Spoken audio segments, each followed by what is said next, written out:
I was incarcerated in the Federal Bureau of Prisons for a total of about 25 to 30 years. I brought the first transgender case accepted and decided by the United States Supreme Court.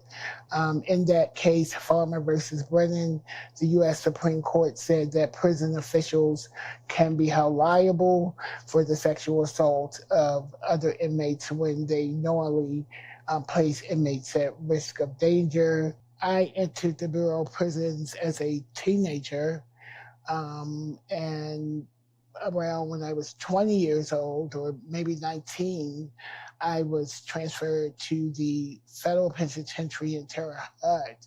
And I had never been in a penitentiary environment before and really did not know what to expect. And I was in the prison system at Terre Haute about a week when an inmate came into my cell with a knife and demanded that I have sex with him. And when I refused, he beat me up and raped me.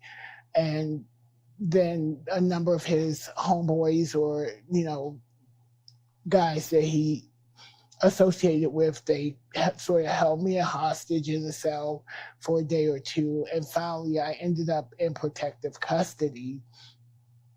And I had already started studying law and spending time in the library. And of course, when you're in the segregation unit, you find out, other people who have had the same experience, and they weren't necessarily transgender people. Some of them may have just been LGBTQ, or some of them just may have been young guys that were vulnerable, or, other people viewed them as weak.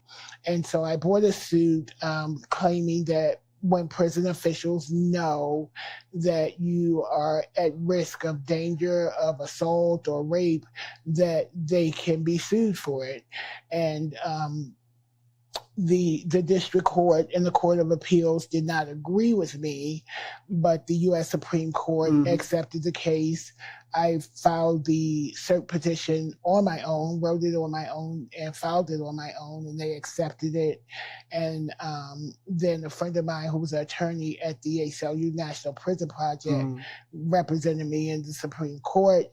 And of course, the court held that if you can prove that they knew because of the environment or because of previous incidents, then you can sue them.